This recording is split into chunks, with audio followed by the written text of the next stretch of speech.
Hi, and welcome to Roadmap, a blueprint for success. Let's start with who we are. We are Pavel Brodsky, Engineering Manager at Forder for the Runtime team, and myself, Nadav Cohen, Platform Engineering Director at Forder. As platform leads at Forder, we are serving over 120 engineers and 20 plus engineering teams. At this size, the complexity of figuring out what the priority of our work should be is pretty significant. And what we discovered was that one of the most effective tools to help us manage this complexity is a long-term roadmap. So in this talk, we will go over why create a roadmap, how to create one, and how to use it once you have it.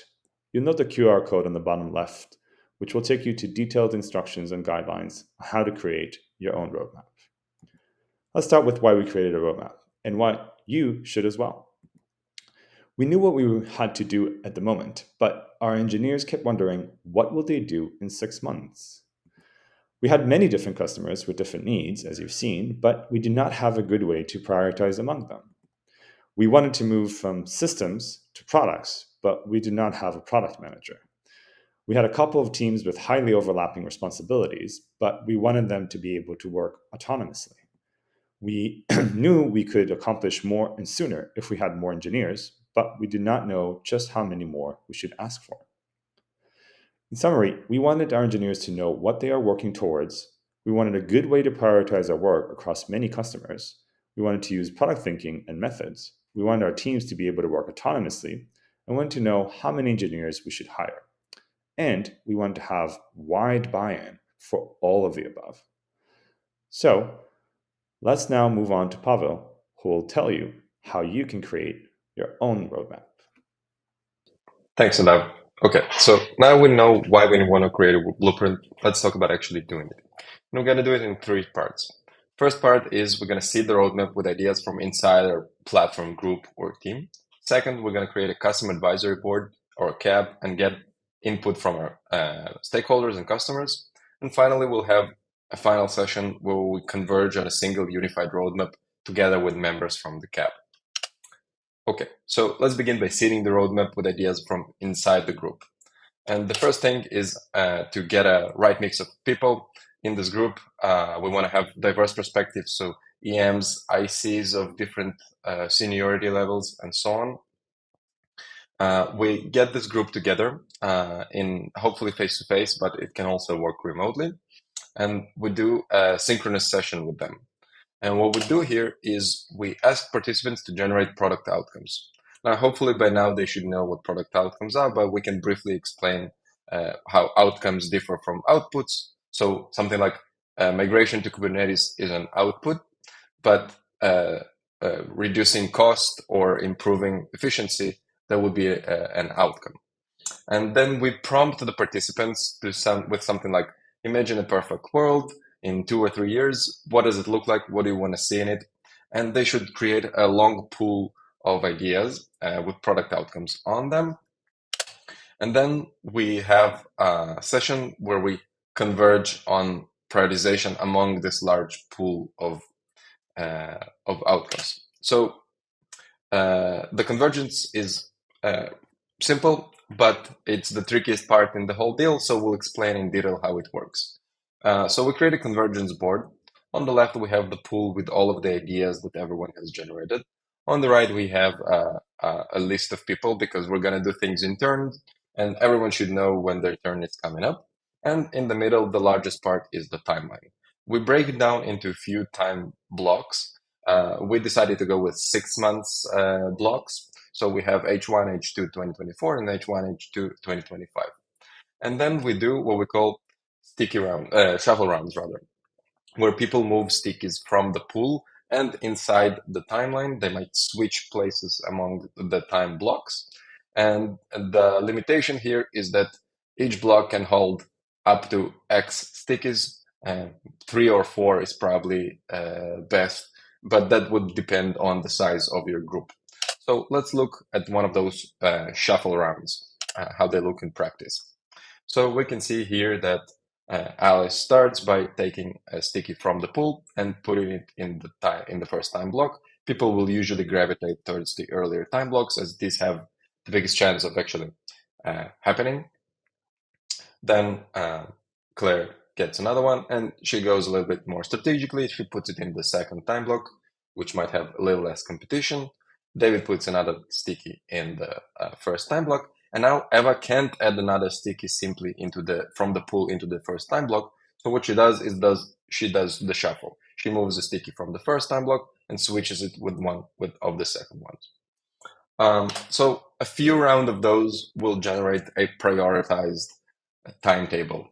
And this is how ours actually ended up looking. So you can see, just like in the images, below we have the pool. It wasn't as well organized then. On the right, you have the order of people. And in the middle, you have 4 time blocks, each with, we decided to go in the end with 4 stickies per time block. All right. So now that we've seeded the roadmap, let's talk about creating the customer advisory board. And here, the first part is the same as in the previous section. We have to have the right mix of participants. So what you really want to do is reach out to your engineering organization and collect representatives from as many domains as you can, but you should limit the number of participants here to something like 15.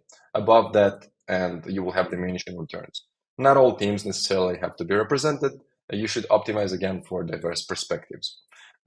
Share the seed roadmap with them in advance to avoid duplication. Then we ask the CAB members to create a platform wish list. So these are all the things that they would want the platform to do in the next few years. They will hopefully generate a really long pool of ideas.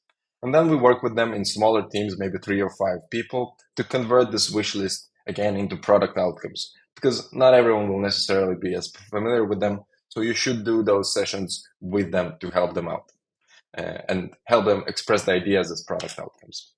And this is what the pool ended up looking for us. And what you want is probably more product outcomes than your group can handle. Otherwise, challenge your CAB to dream bigger.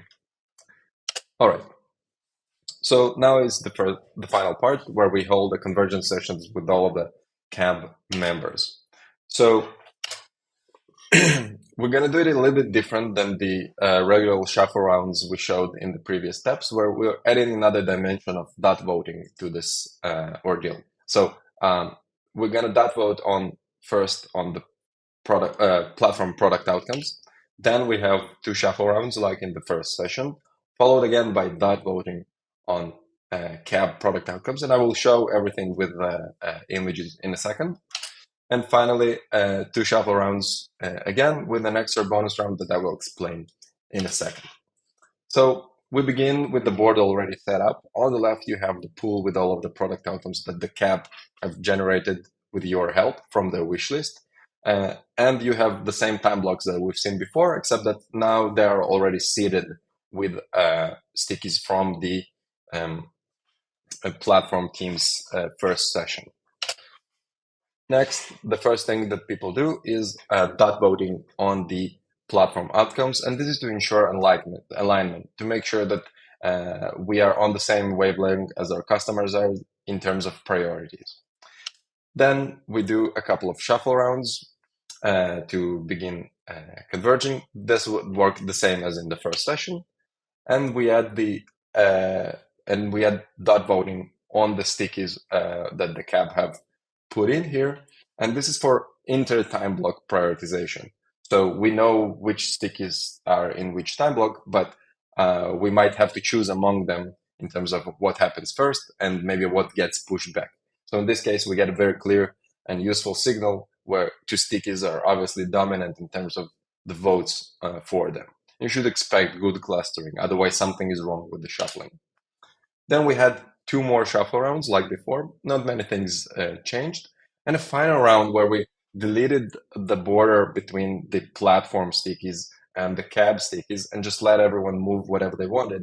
And again, in our case, most stickies haven't moved, which was very good signal that we are aligned and everyone is generally happy, and the roadmap as it stands has a wide buy-in. So again, we seeded the roadmap with ideas from the platform group. We created a custom advisory board, and we used work with the CAB to create a single unified roadmap. Thank you. Thanks, Pavel. And now that you know how to create your own roadmap, let's talk about how we're using the roadmap that we've created. Our engineers now know what they are working towards and why. They have clear visibility of the work that we have planned over the next 2 years, and they can pick the items they want to work on next that best fit their career goals. We have a good way to prioritize across many different customers. The dot voting that we did, for example, created a strong consensus across the 20 plus teams about what the platform should focus on next. We've seeded product thinking into the entire platform org, and this product thinking has helped us to create teams that can work more autonomously because we can now have distinct products that are independent of each other, and we can refactor our systems to fit this new model. We know how many engineers we should hire in the next year and the following year, because for each year now, we have a good idea of what work we'd like to accomplish and what outcomes we're going to get for that. And that helps us prioritize headcount allocations and headcount asks across the org. The roadmap ensures that our engineers know what they are working towards. We have a way to prioritize our work across many customers. We use product thinking and methods. Our teams are able to work autonomously, and we know how many engineers we should hire. We got it all, and we think you can too. Just follow that QR code and give it a whirl. Thank you.